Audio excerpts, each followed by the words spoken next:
Someone might have been spying on your computer for the last 13, 14 years.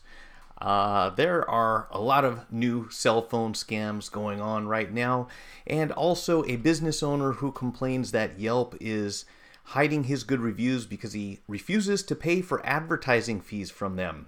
I could have told you that. Hey, it's Mike from Go Sell From Repair, and it is time to start the Thursday evening live stream tech talk. Let's do it.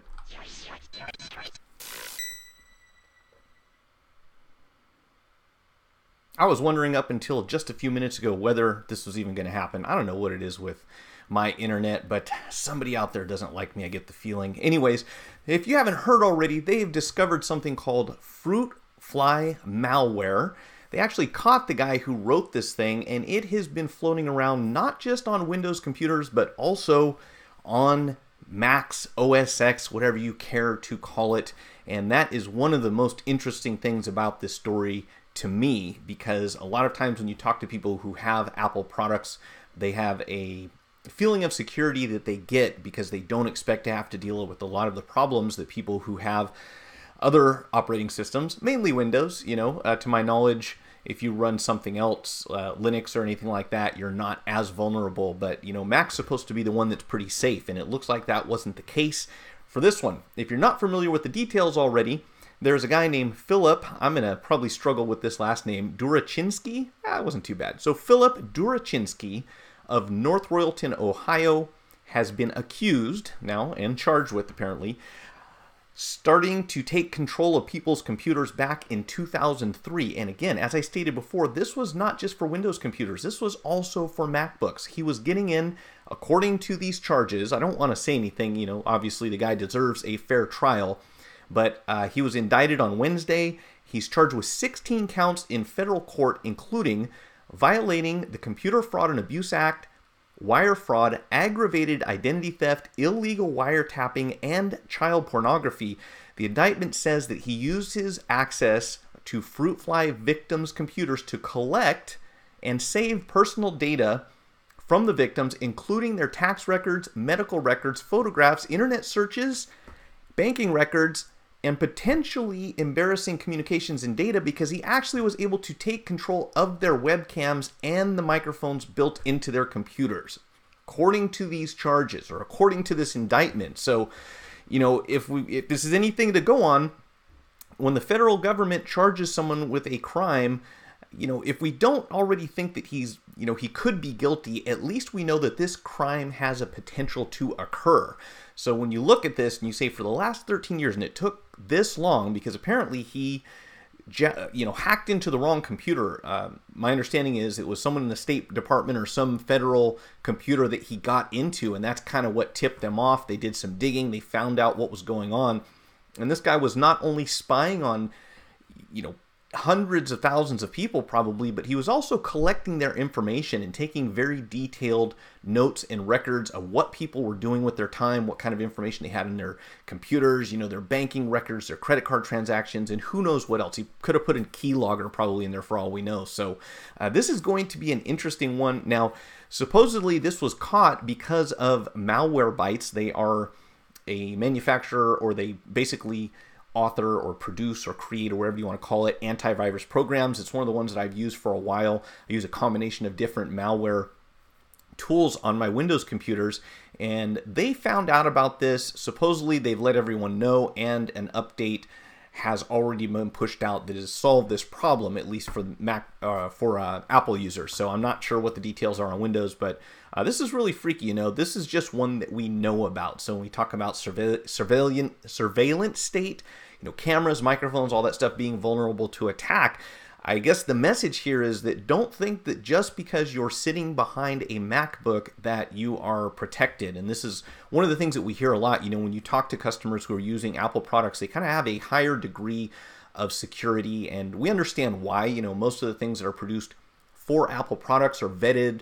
They make sure that they work with the machines and there's nothing built into them. But the more apps and the more programs and the more things that become available, the more we have to be very careful about who we really trust, not just the people who are checking this stuff, but the people who created it in the first place. And I mean, really it goes on and on. So we will see what happens with that shortly. I'm going to switch over to the cat. Hey, John Cassidy, Beha, Nate, how's it going, gentlemen? Good to see you on here this evening. I had something really cool planned. So for a while, people have been asking me if I could do some repairs during the stream, and I thought I had this thing worked out, and I messed with this microscope camera like all day long. And if anyone out there, and I may repeat this through the stream because I'm really trying to figure this out. I got this thing, it's called an Elgato capture card, and it's an HDMI capture that will allow you to take something like a DSLR camera, which I have on my microscope, and send the signal out to the computer. But apparently, not all of the program, as far as I can tell, works with Mac, and my Windows machine is a piece of junk, so I don't think it could really keep up with the stream. But if any gamers are out there that happen to jump on and know anything about streaming through this capture card, I have some questions for you. So yeah, so this is kind of the one that got my attention today. You know, I do like to talk. Oh, and getting back to that, so I had this phone that is just blowing my mind. This is an iPhone 6. And if you guys don't already do so and you have the time or are interested in it, there's a channel called iPad Rehab. A lot of you probably already know about Jessa Jones. She's the lady of micro soldering. She's like the micro soldering mom from home. She has really awesome content, you know, great stuff. Not only answers to questions, but kind of how do you arrive at the conclusion of solving this problem, which is what I like about her channel. And I just watched a video of hers recently where she pointed out, you know, if we think about the iPhone 6 Plus and the reason that we had that touch disease, why are all these iPhone 6 Pluses and iPhone 6s now having touch disease problems?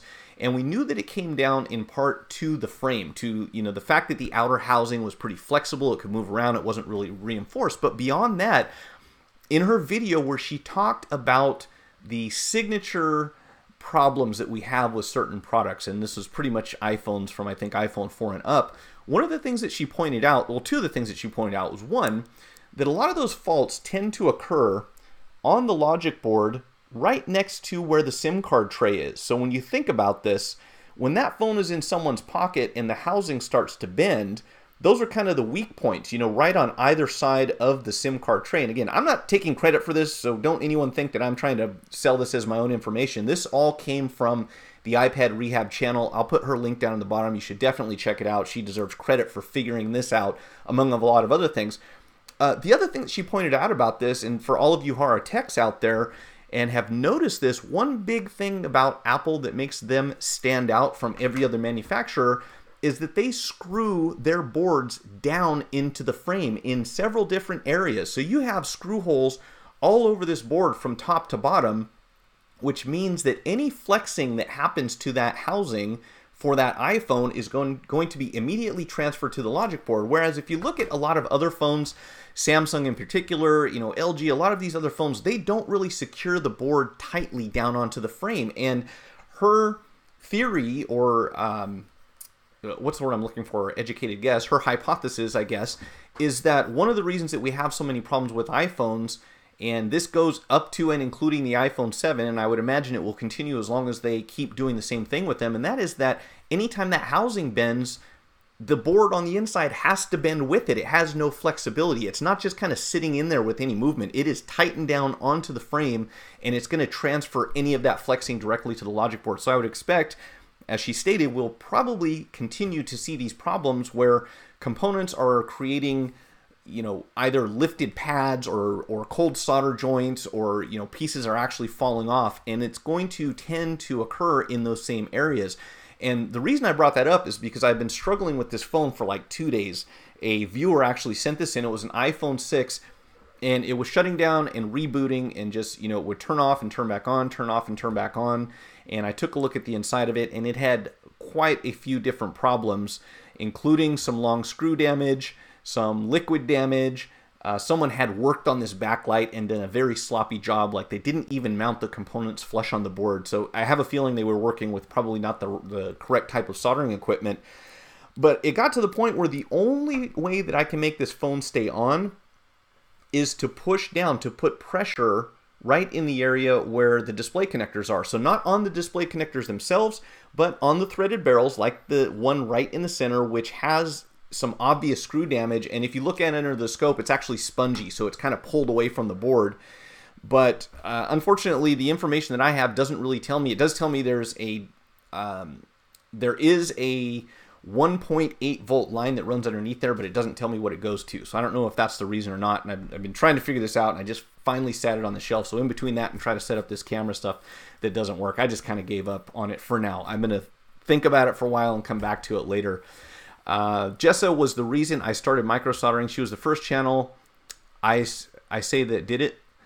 She might be. You know what? I want to say that I've probably seen some other micro soldering video, channels before hers, but definitely nothing on her level of sophistication and really going beyond just guessing, hey, maybe it's this, let's try this stuff. So she certainly brought the problem solving and the logical thinking process to this entire industry, really. I mean, I'm sure there were other people involved, so no one person can take all of the credit, but she's definitely had a lot of influence there. Nate, have you watched her Why It's Not the Coil video also? Because I watched that a couple days ago, and I thought that was interesting because back in the days of the iPhone 3GS, I believe it was, we had problems with backlights, and it actually was the coil. It was always the coil that was the problem. They would burn out really easy because they were exposed to moisture quite often and probably just not attached very well.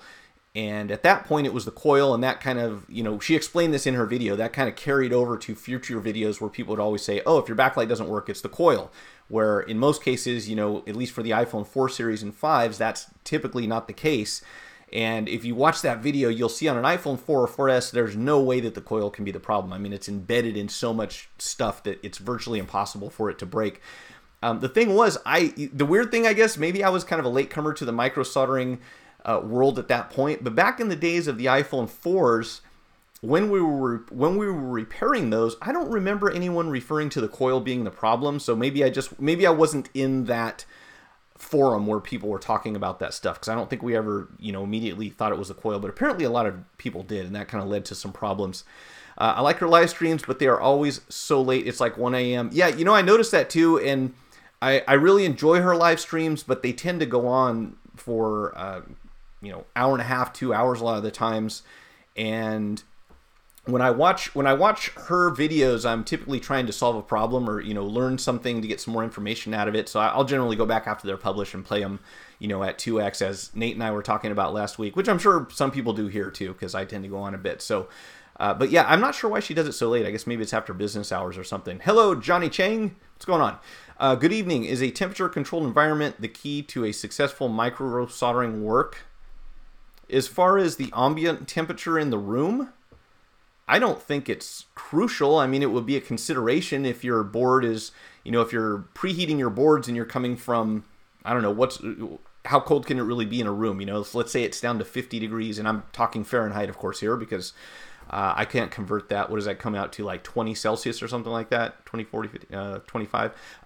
But if you're in a room, you're generally going to be somewhere between, 60 to 80 degrees most of the time. You could be working in a very warm environment, but I don't think too many people would work indoors in something that's, super cold. The key to a successful micro soldering work, I think it may be a factor, but it's probably not the key, at least in my opinion. I would say that the keys to successful micro soldering, as far as just the basics of being able to remove and attach things into the correct position, are really an understanding of how heat allows two surfaces to bond together, what the purpose of flux is, understanding what oxidation will do to prevent you from being able to complete your task, and then beyond that, it's going to come down to a lot of practice, because the dexterity or the keeping your hand steady thing, that's one of the things that's really difficult to teach, and it's funny because Harvey was on here last week, and he asked me how steady my hands were, and I said, oh yeah, my hands are pretty steady. I wish they were steadier, to be honest. That's a tough one for me, is like staying steady, especially, I have them in the box, but if you use the micro tweezers, those little things that you squeeze together in order to, which comes in handy, because if you want to solder something on two sides at the same time, those are great. But I find that when I'm working under the scope, I'm relatively steady until I start squeezing on those tweezers, and it seems like the stress of pushing my fingers together makes me a little bit shaky. But I don't think the ambient temperature in the room, is a huge factor unless you're at a very extreme, extremely cold area maybe. John Cassidy, I ordered a premium 6S screen from Injured Gadgets. It was $43, and I spoke to the rep, and she was telling me how they are OEM, and all of the markings are OEM. Even the 3D touch was OEM. Ah, cool. Good to hear. You know, we've had good luck with Injured Gadgets, and like I said, I hate to endorse anyone on something that's going to be permanent. You know, I don't want someone to come back in 6 months and think what I said today is going to be exactly the same thing, because we really don't know. That's one of the reasons I really don't like to endorse a company, you know, that I don't have any control over. But at this point in time, I've heard, really nothing but good stuff about Injured Gadgets for the most part. And obviously, no company is going to be perfect. There's always going to be some minor little mix-up and, thing with customer service. But for the most part, they seem pretty solid, from what I've heard. Speaking of Jessa, she just went live. Oh man, you guys are all gonna go leave and go watch Jessa now that I brought her up. Now you're gonna make me regret mentioning her. Darn it! I'm not supposed to steal my traffic. I didn't know she was gonna be live right now. Whatever. Hey, I do this every week at 6 p.m. Come on, this is my slot. It made me think of you because how much do you spend for OEM screens? Because this might be cheaper. Yeah, and in fact, I think that since the last time I was talking about OEM stuff, the prices actually have come down a bit. But I don't do the purchasing for the store, so I'm not really on top of, I know prices change from 1 week to the next. So probably anyone in this chat can answer that question as accurately as I can. But yeah, $43 for a 6S OEM screen. How much for the 7 OEM screens would be my question. And secondly, I gotta say, I know you guys are on all these email lists. I am getting just flooded with emails where people are selling iPhone 8 aftermarket LCDs for like $20. So I don't know what the quality of those will be, but it should be interesting. For $20 for an iPhone 8 LCD, man, that is cheap. I just hope that the iPhone 10s are, somewhere in the range where we will be able to compete with Apple in the near future. And before I mention it, I meant to add this to the little rotating thing on the bottom. Everyone, don't forget that next month, I believe it's February 8th, is when the Chinese New Year starts. So if you order directly from China, make sure that you get your orders in as soon as possible. In fact, today is what's today? Today is the 11th. So if you order anything from China, I'd recommend you get those orders in as soon as possible, probably within a week or two at the most, because after that, once we miss that cutoff, and there's probably going to be a rush. That's what I would kind of stock up a little more now, because towards the end of the month, people that know about the Chinese New Year are going to be buying a lot of stuff, so you might find that some of your vendors are running low. So now is a good time to make sure you get those orders put in if you're ordering in quantity. And I would recommend giving yourself at least a 2-week cushion altogether. So if you normally have an extra week's worth of parts, you'd want to add another week to that because of the new year. Because when they come back from work, the other thing that happens is that they've got to catch up on all these last minute orders that they weren't able to fill. So the whole process, even when they get back to work, which is I think it's like a 10 or 11 day holiday, then they come back to work and they're catching up. So you're kind of in that queue, in the order that they were received, I would imagine, unless you're like a VIP. But do not forget the Chinese New Year, February 8th. Not going anywhere. Thanks, Nate. I'm glad to hear it. I need your support, guys. I was gonna feel pretty foolish there if I chased everyone away by talking about this other stream. But you should definitely, if you have time, go back and watch her stuff. Depending on what it is, some of it's appropriate for me, some of it's not. So I pick and choose, but I get a lot of information out of her stream for sure. I think it's $70 a lot. But the lady said that the mid-grade is the most popular, and I think it's like $30. Now, if it's mid-grade, then I'm assuming that that's aftermarket, right? That wouldn't actually be OEM, or is that OEM LCD with mid-grade? That wouldn't make sense. Is she saying that the 70 is the OEM? That's my question on the iPhone 7, because that sounds about right. But we're getting the aftermarkets for $20, and those are the mid-grades, the one that we have, and they're pretty decent. So for a $50 difference, a lot of times people want to go with the aftermarkets. I wouldn't say all the time. I don't know the percentage. I wish I could tell you. Next month, the Chinese New Year is February 16th. Everybody, they're going to take... Okay, I thought it was on the 8th. I swear I saw it on the 8th. But if it's the 16th, great. You've corrected me, so I'm going to look that up. I swear I read something today that said it was the 8th. In any case, make sure you get your orders out in time. Just placed my order from China. Was very impressed with the prices. Yeah, they definitely have good prices. And... If it's DHL, I typically seems like it's about maybe 3 to 5 days at the most. The only thing you have to be careful of course, Nate, is that if you get in some product that is defective, hopefully they are going to credit you back and not expect you to send those back over there, because the shipping alone, you know, if you have 2 or 3 screens that are bad, you'll either have to sit on them until it's practical to send it back, and otherwise, you know, we've had some vendors that say, hey, show me a picture, show me the sticker on it, you know, that there's damage on the back, and we'll give you credit back like that. So that works out pretty well.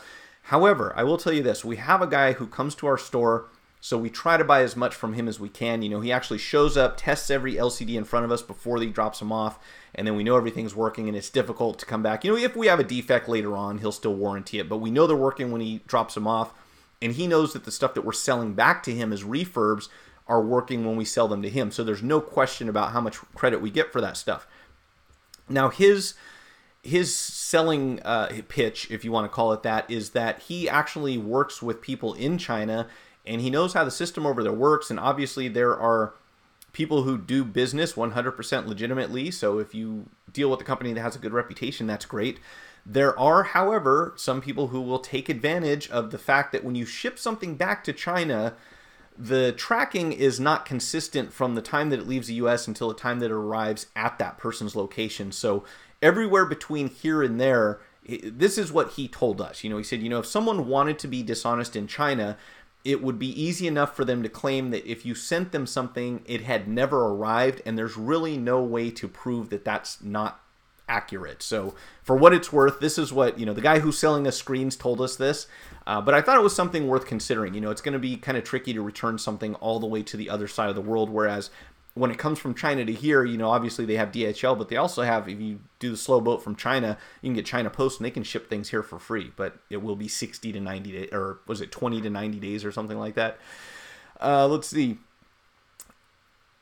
Real world, what's going on, man? It is crazy that the iPhone 8 aftermarket screens are already $35. OEM screens are generally $100. I saw them for $20, and that was like Elec World, or one of those companies that always, you know, just sells you tons of stuff. I'm sure they're in quantity. There's a vendor selling the iPhone 10 screens for $335, which is crazy.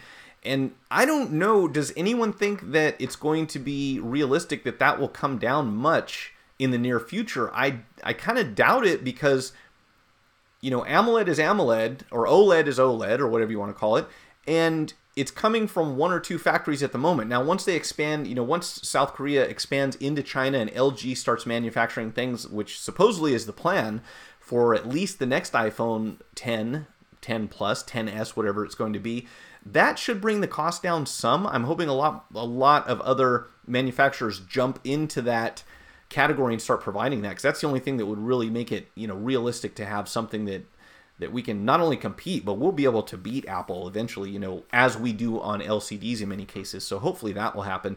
But yeah, $335, plus you've got labor, plus you've got your liability going into that thing. It's tough. I mean, at this point, don't you just send the customer to Apple? Because unless they're disqualified from, you know, from using Apple or Apple Care out of warranty or anything like that, then, you know, there's not a good reason probably for a lot of people, unless they need their phone just done right away, I suppose.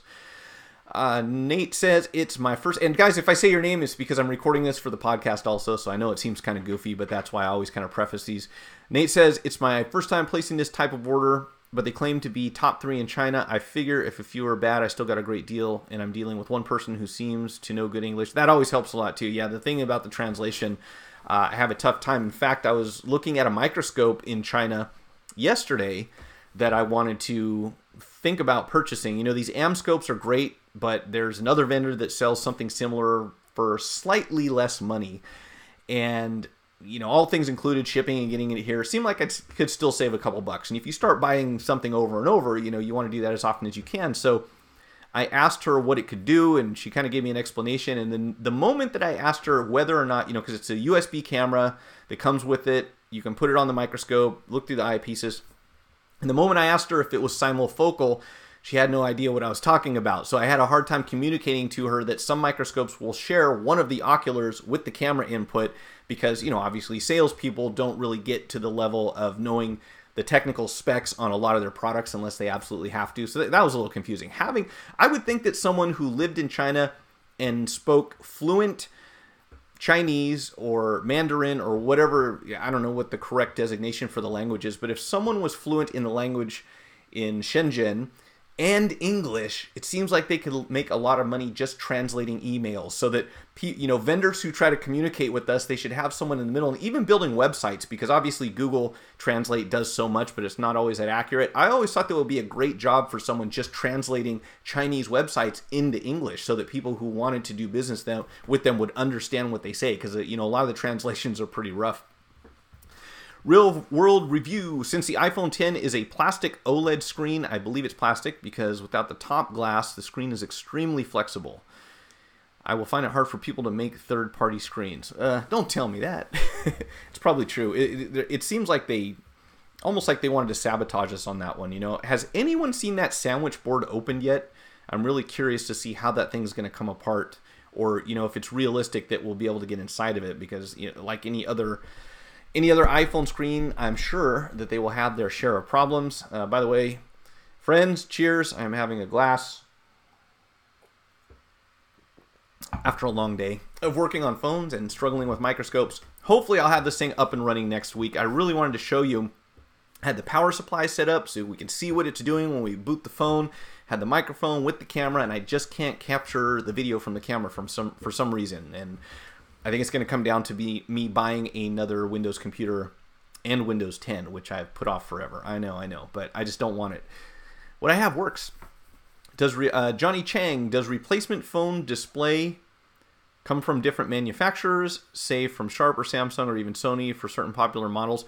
Well, it does on the iPhones. We have Tianma, we have Hankai, and we have something called, was it Udo or something like that? So yes, absolutely, there are now, and it's been a long time. I mean, we had to wait a long time for this to happen, but we finally have third-party manufacturers who do make LCDs for iPhones. We actually have third-party manufacturers that make LCDs to replace Galaxy AMOLEDs, but I've been told they're terrible and you shouldn't buy them. So I'm not speaking from first-hand experience, but most people have decided against that because obviously you're going to lose the quality going from AMOLED to LCD. But they say that in the long term, those things just don't really last very long. So they're probably good for, data retrieval or something like that. But absolutely, there are at least 3 third-party manufacturers that I'm aware of that make LCDs that are compatible with iPhones all the way up to the 8, it looks like. Nate's Tech Services. I think Rewa made a video of the 10 being open and the layers separated. If not, then I have seen a high-quality video of it already.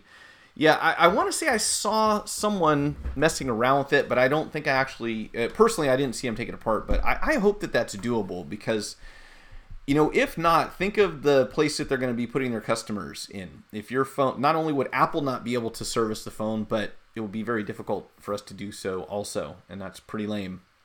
Maybe it was iFixit? Oh, could have been. I'm going to check... I'm going to see if I can find it because I would like to know about that.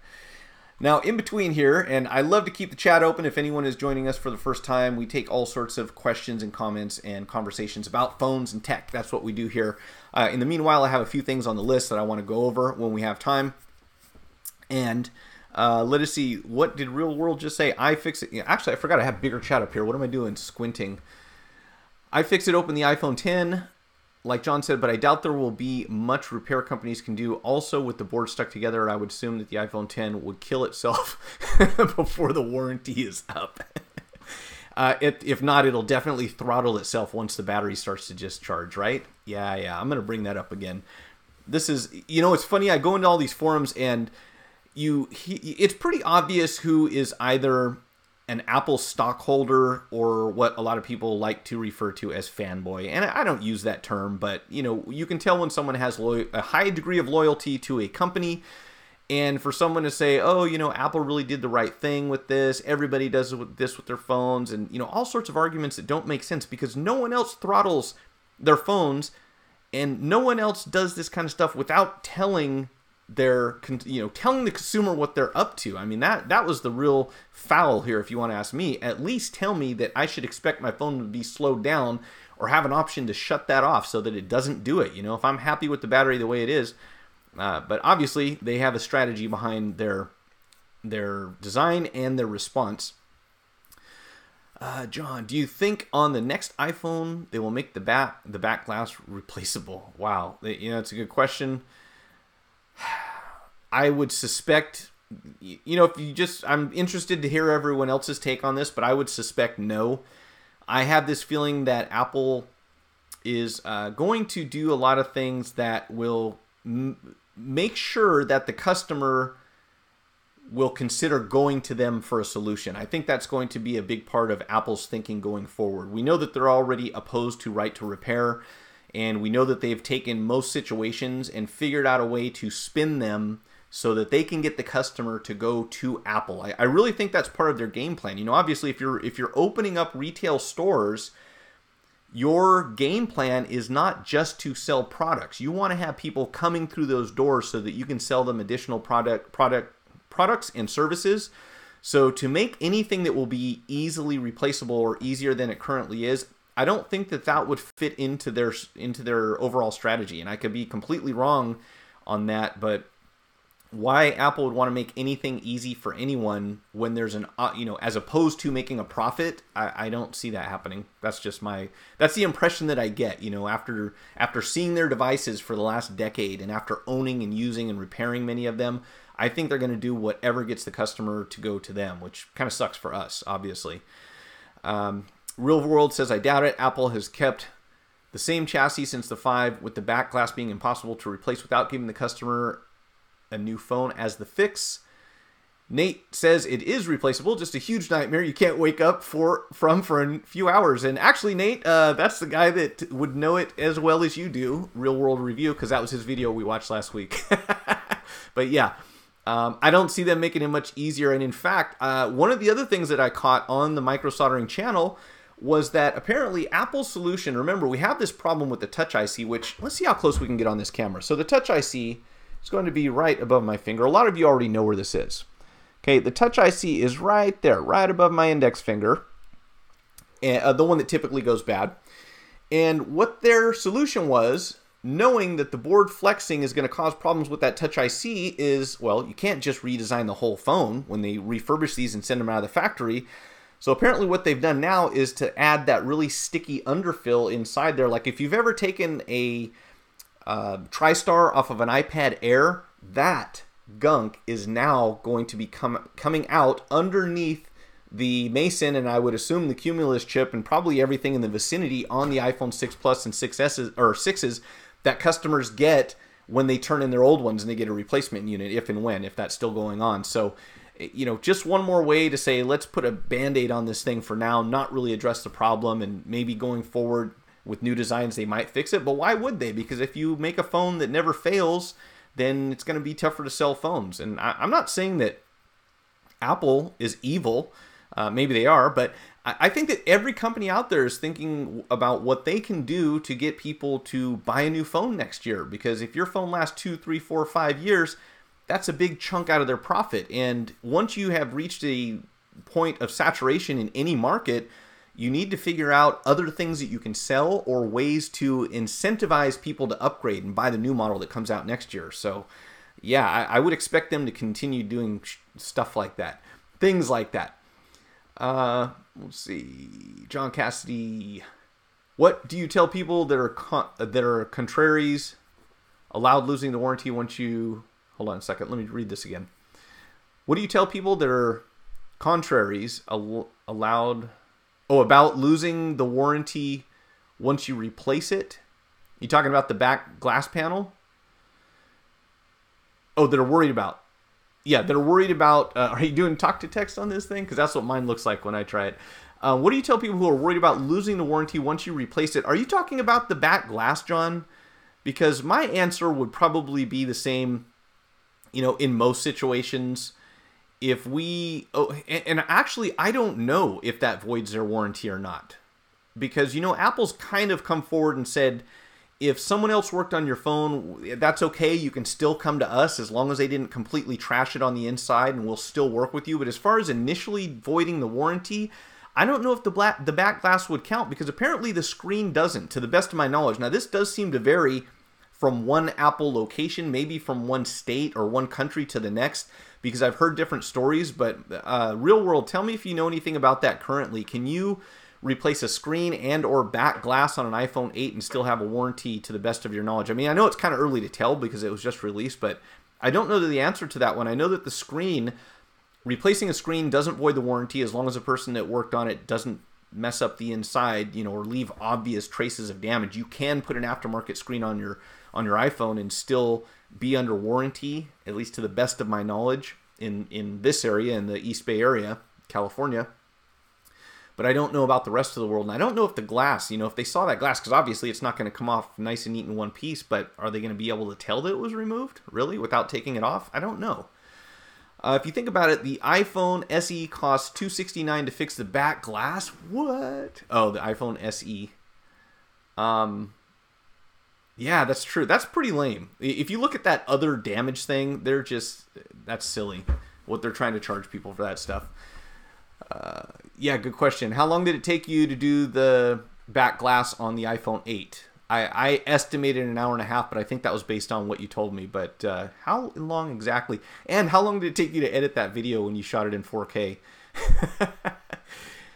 I don't think they would be able to tell because they now have no way to check if it is aftermarket.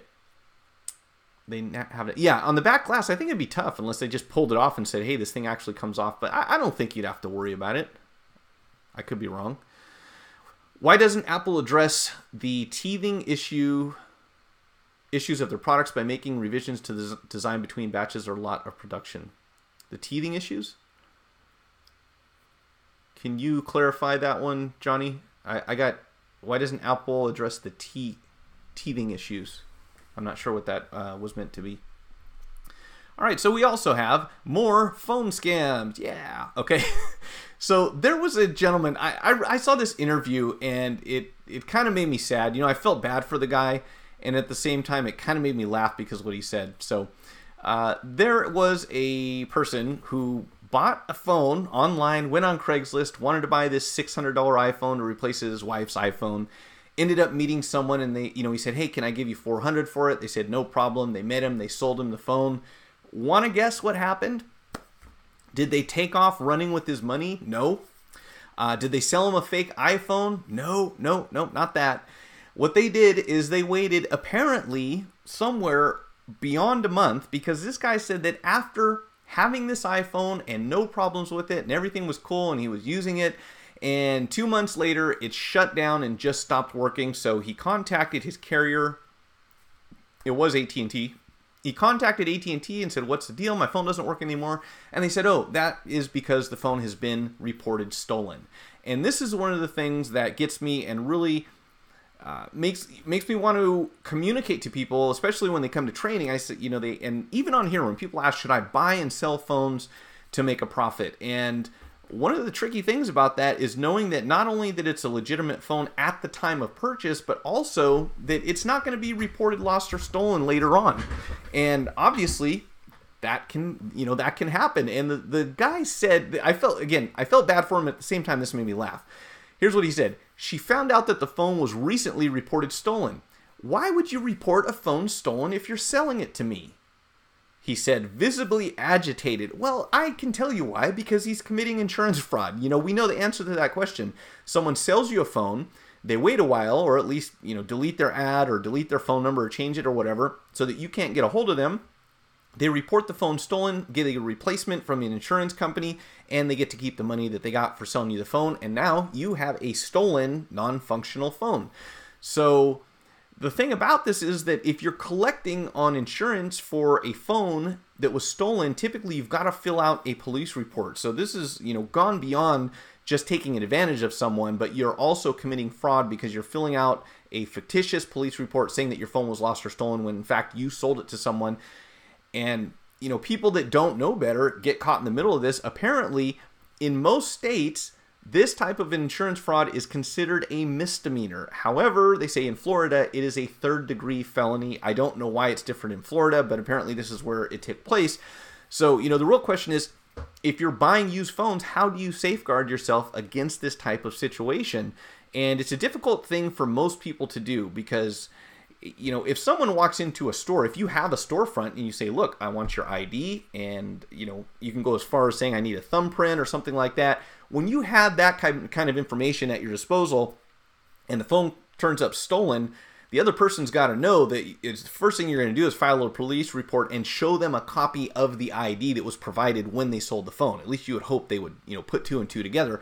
But if you're buying things off the street, you really have to be careful to protect yourself, because there's nothing really to prevent someone from pulling this type of scam on you. So what do? The only thing that would really make sense to me, if I was going to invest $400 into something that I'm buying from someone off the street, is I think I'd want to have a copy of their original invoice where they purchased the phone that's got their name printed on it and matches the name on their identification, because otherwise you're really kind of taking your chances in that situation. And there is a reason why people will do this. In this case, they made an extra $400. They got their phone replaced and they're showing a profit of $400. So, anyone could do this over and over, I would imagine. At a certain point, you think that the insurance company would drop them, or there would be a limit to how many times they can do it, but I'm sure they could get away with it at least once. So kind of a new twist on an old scam, I guess, but be careful out there. Let's see, where were we? Took an hour and 45 minutes on the iPhone 8 rear panel glass removal, so that was fun. That's why I do not want to do one of those. Without recording, I could probably fix it in an hour and a half. Okay, not fun at all. It took me 4 or 5 hours to total edit. Yeah, trying to edit 4K. I think you're ahead of your time there. But it looks great. The video looks great. It's just an investment in time, right? Johnny, is with the iPhone 6, the last series got spacers in places where the phone was bending to make it more sturdy. Yeah, I know they added some reinforcement to that. However, that only goes so far, and I think that the point that she was making, and the thing that stuck out to me the most, is that no matter how much you reinforce a phone, if it's in your back pocket and you sit down on it, and I'm sure there are other circumstances where a lot of stress is placed on that thing, you can only make a phone so sturdy before it starts to become heavy. And this is one of the things that they try to get away from. They're trying to make them more lightweight, slimmer, easier to fit in your pocket. So I think there's kind of a fine balance there where they have to sacrifice one for the other. But the thing about it is knowing that because, more than likely, because these boards are anchored in at so many points directly to the frame, that limits their ability to flex on their own. So they can't stay straight while the outer frame is moving around. They have to move with it, like every micron, every little bit of pressure that goes on the outside of the phone is transferred onto the iPhone's logic board. And that's not the case with a lot of phone manufacturers. Not everyone does the same thing the same way. Now, why wouldn't they fix it? Obviously, they don't want to have these things come back within the warranty period, but I always get the impression that most manufacturers are looking for a 13-month product. You want something to be worry-free until it's just outside the warranty, so as long as it lasts that long, even if you have to take a couple back in that process, if you get people after about a year going, hey, it's time to get a new one, well, that fits into a strategy of selling, very very nicely. So that's just my opinion, but that's the feeling I get on it. Let's see, but doesn't everyone know never to buy iPhones from a non-trusted site? Because I feel like we hear about this stuff every day, and yes, and I think you answered the question. So you would think so. We hear about it every day, so everyone should know, and yet we continue to hear about it every day. So I don't know. And there are some lessons. I hate to keep using this, but it's so true in so many different situations. There are certain lessons in life that people must learn for themselves. And it's sad to see it happen, but if you've ever coached someone or taught someone or, raised kids or have students in a classroom, you'll see this over and over. You'll see that certain things you can tell people, and no matter how, people know that drinking and driving is a bad idea, right? People know that texting and driving leads to accidents, right? Yet, what do we see every single day? It's got to be a mechanism within a person's mind that says this will never happen to me. This is for other people, and well, this time they got caught. So I would hope you only get burned once on that one, especially for that amount of money. And a stolen phone kills your SIM too. Yes, good point. Just happened to me last night. Oh, never put your SIM in unprotected. If it's reported lost, there's no need for the police. They can say it sank in a lake or whatever else. Can they do that on an insurance, filing for an insurance claim? Because I can't speak for everyone, but I know that some companies require a police report before they'll actually put a phone into a lost or stolen status. So I don't know. That doesn't make... I know what you're saying makes sense, because obviously if you lose your phone, you can't say that it was stolen. So, but I did have that same experience. I had my SIM killed, and at the time I was on AT&T, and we were in the store, and I actually used it to test a customer's phone. I made one phone call that went through, and then after that, the phone wouldn't work, and neither would my SIM, even after I put it back into my phone. The crazy thing about it was, that really blew my mind, I called AT&T and I told them what had happened, and they turned my SIM card back on. So I didn't even know that that was possible. I thought once a SIM stopped working, that was it. Well, apparently there's a certain status that they can put it in to where it's disabled. I hope you got your SIM turned back on, because you shouldn't have to actually replace it. You should be able to contact your carrier and say, look, I put my SIM into another card. I was borrowing from someone else, you know, I wasn't trying to do anything wrong, and now my SIM doesn't work. They should be able to fix that. I know at least with AT&T they will. You can't safeguard yourself unless you buy the phone, report it lost under your account, and then call the carrier to say you found it to make sure cannot be reported other than someone by you. Oh, sorry, that came out all wrong. To make sure it cannot be reported. Okay, so that wasn't me. That was the way that you wrote it. But I get your point. So if you contact your carrier and you say that your phone's stolen and they blacklist the IMEI, I don't think you can turn it back on, can you? Because that would surprise me. I didn't think that was possible. Now, I know that with some companies, you can install it on your account. You know, if you've got, I believe it's with Sprint, you can actually install the IMEI or the ESN or MEID or whatever it is they're using now, MEID, I believe, onto the account, and from there, it's yours, right? You should be free and clear. But when it comes to something that's SIM-based, I don't think it's as easy. And I wonder if you could contact the carrier at the point in time when you buy the phone, say, I bought it, here's who I bought it from. Make sure they don't, make sure if they have insurance on this phone that they cancel it. Maybe there's a step you can take there, or have that person with you and have that, meet them at the cell phone store and say, look, we're transferring this off of my account, to make sure that they cannot do that to you. I mean, there's got to be a way, right, to protect yourself. Hey, Harvey, how's it going? The price is just too good to pass up. And that's the thing, do we not see this over and over, where something seems like it's too good to be true, but in the back of their minds, people are thinking, maybe I'm going to score this really, really good price, this great deal on this phone. And we've seen it on fake iPhones and fake Androids, fake Galaxies. I can't even tell you how many times people go out and they buy these phones off wherever, and half the time they don't even know what the phone is. They just know that their kid or their grandkid wanted it for Christmas, and they end up buying something that's not even a legitimate phone. And man, that sucks. And some of these fakes look pretty good too. But when you see an iPhone running Android, then yeah, obviously there's a problem there. Does a refurbish work on a physically bent phone entail reinforcement to prevent reoccurrence of the same problem? Not to my knowledge. I don't know of anyone who reinforces any frames because they've been bent. And when you say refurbish, like if a private party is refurbishing a bent phone, they can be straightened out in some cases, just depending on how bad the bend is. But I don't know of any way that it's reinforced, to my knowledge. So I wouldn't imagine that that's going to be a thing. Correct me if anyone knows that I'm wrong. But I think when you refurbish anything third party, it's just going to be kind of bent back into as close to original position as possible. And I'm sure that if you send it back to a manufacturer, they don't reinforce it in any way. I bet money on that one. When filing an insurance claim, most companies require an affidavit saying that you lost the phone. Okay, so you've probably got to get, like a notarized document or something if you don't have a police report. Verizon won't reactivate it. I had to get a new one. Well, that doesn't surprise me too much. Because Verizon, I mean, even though they use SIMs now, they were, for a long time, they had the numbers in their database attached to the account. Maybe they still do in some way, once you start using the phone. Yes, Verizon is a pain. I had to drop by the store for them to fix my SIM when I was testing a phone. Even the corporate store couldn't fix it. They had to call Verizon to fix everything. Very annoying.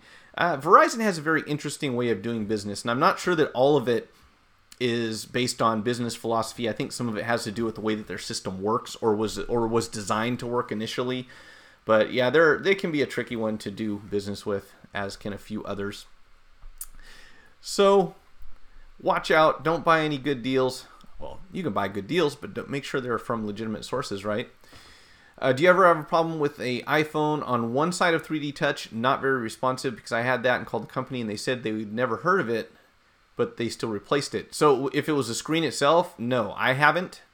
You know what's interesting is I've heard a lot of people having trouble with 3D Touch on the aftermarkets, and so far I haven't seen that to be a big problem. So maybe I've been lucky, but yeah, I mean, yeah, if it was on the screen itself, I try to imagine how that works. There's got to be, the screen has to be divided into segments somehow, I would imagine. So was it vertical? Probably left and right, like one side worked and one side didn't.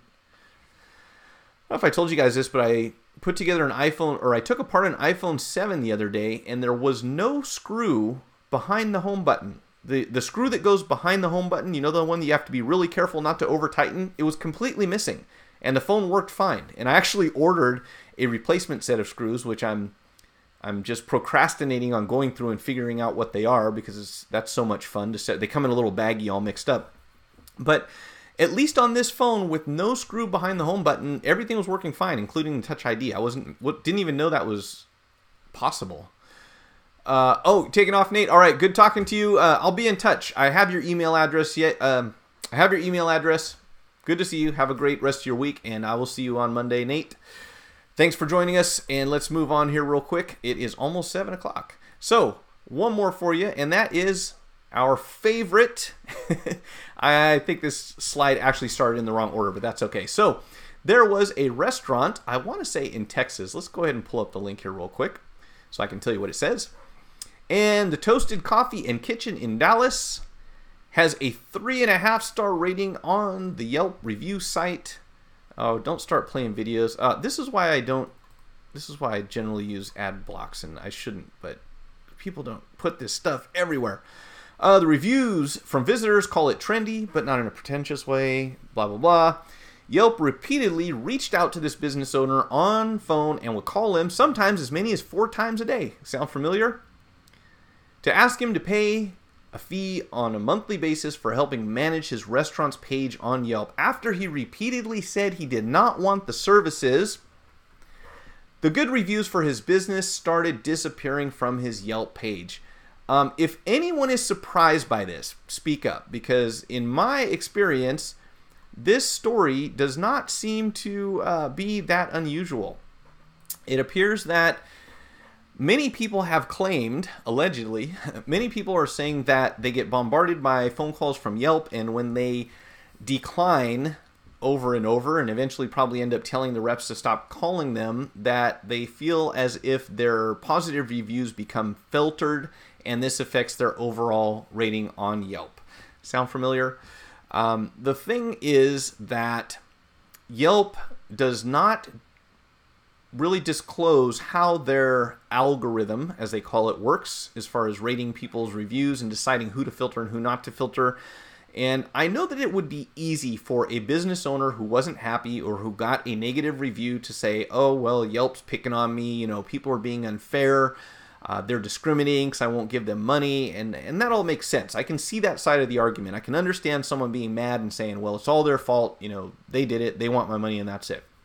At the same time, I have dealt with lots and lots and lots of business owners who have reiterated this same type of experience, that they continue to get calls from a company that wants them to advertise, and when they decline to participate in their advertising, and sometimes probably, you know, tell the people to leave them alone, maybe not in such nice words, that it seems like their rating suffers. And I'm bringing this up because we talked about this earlier in the week, and it seems to be a consistent thing. And also, I published a Yelp video to communicate to people everything I knew about how that particular company works. So it's been a while since I did that. And instead of making a new video, I thought I'd just do a little reminder and kind of recap this thing. But this tends to keep happening over and over and over.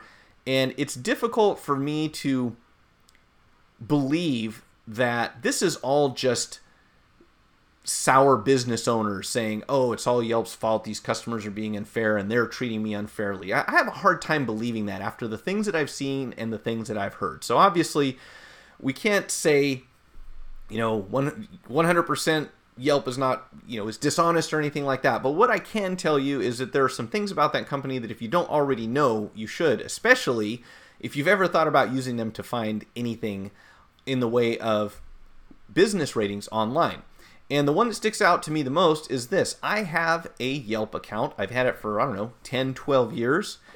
And only about 5 or 6 years ago, I found out that when you are logged into your Yelp account, you can go to any business page where you've left a review. And I found out about this because of a customer, okay? So we had customers who would come in and say, oh, you guys are awesome. We're going to go leave you a review. And I, just out of curiosity, I would follow up and say, oh, did this guy actually leave us a review? And then I would find that the review that the customer left was in the filtered section, and we were not paying any advertising fees to Yelp, and what a coincidence, right? So the customer happened to come back in on one of those occasions and said, oh, I left a review, it's on there, I said all this good stuff, and I said, well, I appreciate your effort, but your review has been moved to the filtered section. So, thanks. I appreciate it. I'm not going to worry about it. This kind of things happens. And the guy insisted that his Yelp review that he left was on the visible section of Yelp. So we started taking a closer look at this. And what we discovered was that if you are logged into your Yelp account, any business that you look at that you've left a review for will appear as if your review is in the visible section. But you jump onto another computer or log out of your account, clear your cookies, change your browsers, whatever, do whatever you have to make sure that Yelp cannot identify you as a user who posted a review or that particular review, then you'll find out whether or not it's in the visible section or it's moved to the filtered section. And when I showed this to the customer, he almost fell over backwards. Like, he couldn't believe. He's like, how can these guys lead their users, people who join this site? And if you've looked at some Yelp reviews, a lot of them are very well written and well thought out. And even a lot of those end up in the filtered section. So how do you encourage people to continue to generate free content for your website if they think that their reviews are going to the filtered section? So what you do instead, which I assume is not illegal, because obviously they wouldn't be able to do this if it was, but if you have really good lawyers and you figure out how to work this system, you can design a review site, make people think that other people are reading their reviews when in fact they're not, because they're on the hidden section of your website. But at the same time, those users will continue to generate more content for you, which is really the key behind why Yelp works at all. It gets exposure and it gets search engine ranked because Google likes to see fresh content. Well, if instead of paying for content or creating your own content, you manipulate your customers or your users into creating that content for you, you win the game. On top of that, you go to the sites that are being this is the thing that has always blown my mind about Yelp. You're a review site that is going to give unbiased reviews about businesses, and at the same time, you're going to try to sell advertising on your site to those same businesses. Now, how is that not an obvious conflict of interest? Right up front. I mean, that's the first thing of probably 20 different things about this site that I would share with you that would make you never want to spend any money advertising with them. I mean, that is the tip of the iceberg. But those are the two most obvious reasons why I would say this does not make any sense. You don't go to Mike's cell phone repair store and ask Mike, who's got the best cell phone repair store in town? Well, what am I supposed to say, right? It's my store. Do I say, well, you should go somewhere else? That would be kind of crazy. So my job should be to do the best job that I can. But to put myself into business as a phone repair store and a phone repair review store where I get to review other competitors in my area, that obviously doesn't make sense. I don't understand why people don't see that this is exactly, this is very similar, I should say, to what Yelp does by advertising to the same businesses that they are reviewing or allowing other people to review. Although there is obviously some discrimination there against or for and against different types of reviews. Whether or not it's tied directly to advertising dollars is difficult to say for sure, but we definitely keep seeing this story over and over. And if anything, people within our industry have come to the conclusion that it doesn't add up to advertise for Yelp under any circumstances, mainly because the customer acquisition cost cannot possibly justify the amount of money you have to spend for advertising. And there may be very, very limited markets that would be an exception to that rule. But for the most part, you'll be wasting your money. If you're spending $5 every time someone clicks on an ad to see that you repair a screen and make $45 in profit, if you're only getting 1 out of 100 customers, you're going to be in the negative on that for sure. So for us, that doesn't make sense. But that's only one of the reasons. There are many other reasons why it doesn't make sense for someone in a phone repair business or someone that doesn't have a huge margin. If you're making $2,000-$3,000 commission on a sale, then I can see it. If you're making 50 or 100, you're never going to survive advertising on Yelp. At the same time, you go to Yelp and you look up something like pizza. I looked up pizza recently, and they showed me a review. They showed me an advertisement for a pizza parlor that was 45 miles away from where I'm at.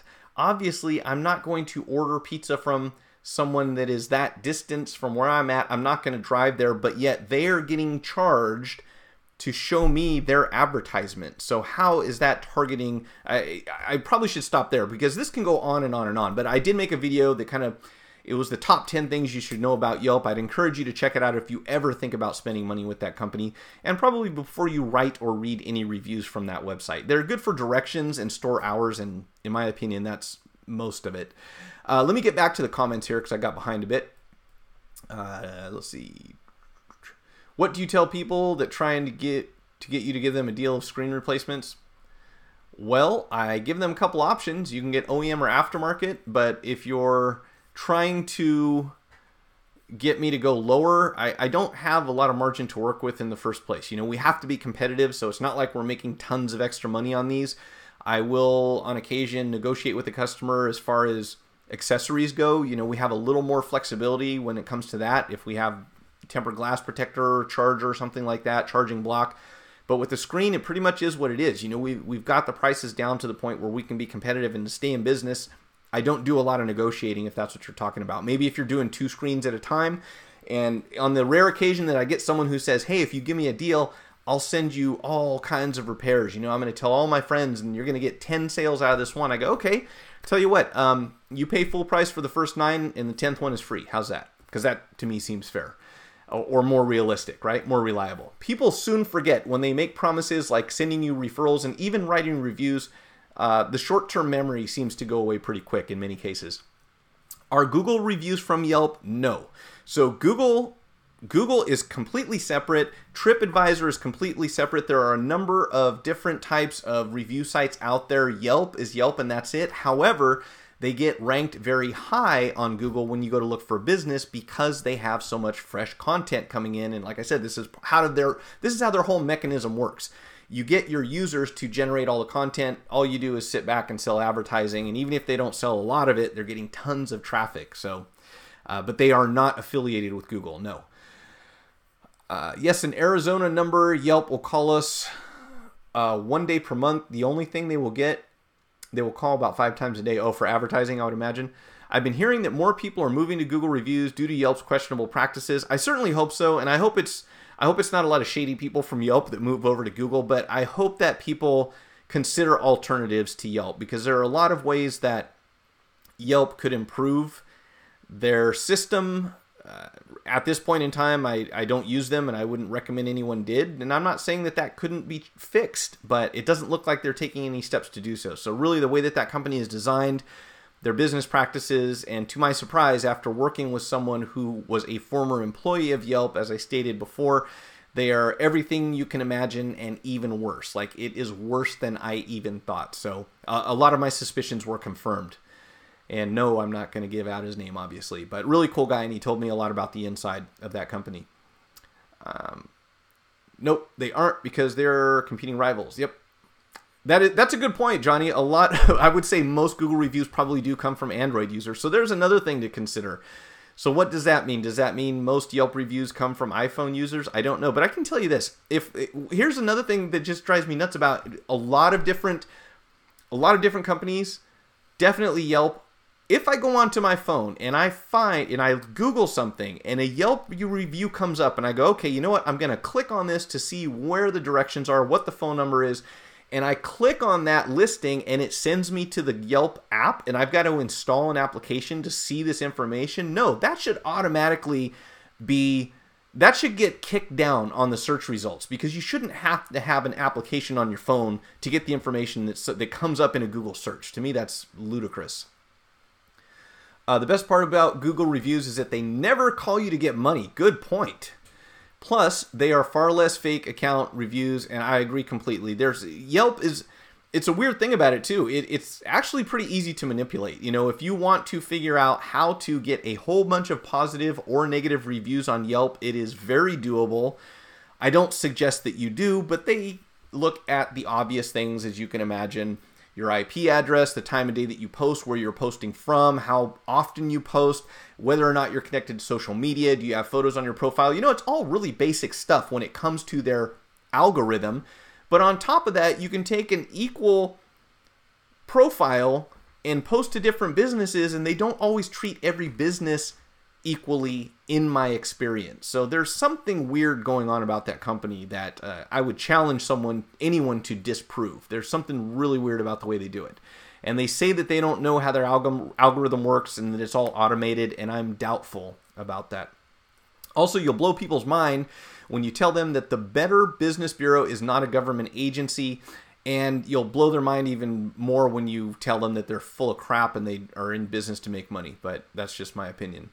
Also, just like homeowners associations, I put them all in the same group. Yeah, the BBB is definitely... Yeah, that's a good point. BBB is not a government agency, although you would think so by the name, right? The Better Business Bureau. Yeah, not like the Federal Bureau of Investigation at all. Nothing alike. Have you mailed out a mystery package? Oh, you mailed me a mystery package, Harvey. Let's see. It can make it for some good YouTube content. Cool. Hey, and Harvey, I do still have your iPhone SE housing that you sent me. I haven't had the opportunity to do anything with it. Haven't forgotten about it, but I do still have it. It's actually behind this computer. Let's see. It is... Oh, if I can reach it. It is right in front of me, and I'm actually waiting for someone to come in with the destroyed housing to do something with it. I just haven't had the opportunity yet, but thank you. That'll be awesome. Let's see. There are lots of robocalls who claim is on behalf of Google, who pester a lot of busy phone lines during business hours. You want to hear something funny about that, Johnny Chang? There are so many people that call, and the moment they say we're calling about SEO on your Google account or on your Google page, we know that the big buzzword is SEO. We're going to SEO your website for you. And as soon as I hear Google is calling me about my SEO, I know that they're full of it. As you're stating, there's a lot of people who like to name drop Google, and they like to say SEO because SEO is the magic word that's going to make everyone come to your website and your business. And the funny thing about that is, although 99% of the time it's fake because Google doesn't call anyone, I actually got a call from an AdSense rep who was in fact from Google. So the one time that Google will contact you is if you have an AdSense account that you set up and you're thinking about, or you are spending money on advertising with Google, they will actually call you. And of course, when the guy called, I said, "Oh yeah, you're with Google, right? Yeah, I get this call 20 times a day." He goes, "No, seriously, if you log into your Google account, you'll see this information. This is about this campaign that you have, and this is why I'm calling you." I always get this response, and I was like, "Wow!" And it really was someone from Google, but from AdSense, definitely, or I'm sorry, from AdWords. I'm confused today. From AdWords, not from SEO, whatever that is supposed to mean, or anything else. But they will on occasion call you if you're doing some advertising with them. Also, Consumer Reports isn't a nonprofit or NGO who claim to be the end user. Consumer Reports isn't nonprofit? I did not know that. I thought that they were. Gotta go, John Cassidy. Hopefully the camera works for repairing the live stream next week. I hope so. Thank you very much. Good seeing you here. And in fact, we are just about to wrap up. So I'm going to stay on here, friends, for about another 5 minutes or so. And I will leave the chat open once the stream ends, just in case I miss any of those last minute comments. I hate to do that. And let's see. I forgot to set up this picture I was going to put on here. We'll have to do that next week. I want to have something in the middle of this screen when we were not talking about news articles. But that's about it. We have phone training next week. Be sure to hit the like button if you would. That would be awesome. It'll make my day. If you're not already subscribed, you should certainly consider subscribing, because one of these days, if someone hits subscribe in the middle of a stream, something is supposed to happen on the screen, and I haven't seen it yet because I haven't caught someone subscribing right when they came on during the stream. But I have the script set up that's supposed to do something. Anyways, thanks again, everyone, for coming on here. I think that's about it. You know, I kind of need like a screen where I can just go off screen and then leave this going, but I hate to cut people off. Because of the delay, I always log out, and then there's like one comment that comes out. It's like right when you hang up, and someone says something right before you hang up. How's the flooding in your area? I haven't had any flooding here, Harvey, so far. At least, geez, is that new? Is that like as of today? Because I don't, whoops, shaking the camera all over the place. I haven't seen any of it, but I do live kind of at a higher elevation. I'm on the side of a little hill, so I'm in a good position in case it does flood. Is it flooding over here in the East Bay? I think that's probably not going to affect me. Let's see. East Bay Interior Valleys. Wow, good call. There are no current watches in effect, it says here, so apparently we're not catching much of it. Wow, San Francisco, South Bay Peninsula, mudslides. Nope, I haven't seen it yet, so far so good. Hopefully we won't get flooded. And if you ever do have a flood, make sure you don't let your girlfriend borrow your car and then decide instead of waiting out the flood that she wants to drive through it, and you get flood water inside of the interior of your car, because it's really hard to get that smell out. Good thing we have chem dry or whatever that is. Lucky in LA, there's lots of mudslides. Yeah, I know that down south they're prone to that kind of thing. We don't generally have flooding too much, at least where I'm at in the East Bay. But yeah, I know I just actually saw that when you mentioned that. I went and looked and saw that they're having mudslides over there. That's crazy. Yeah, you know, Southern California, if it's not on fire, or there's not a mudslide, then they're dealing with something else. Kind of crazy. Crazy stuff down there. All right, so I'm going to log out. Thanks again for everyone coming on. I'll be back on Monday at 2 p.m. I'll leave the chat open for a minute. Until then, have a great one, and I will talk to you next time.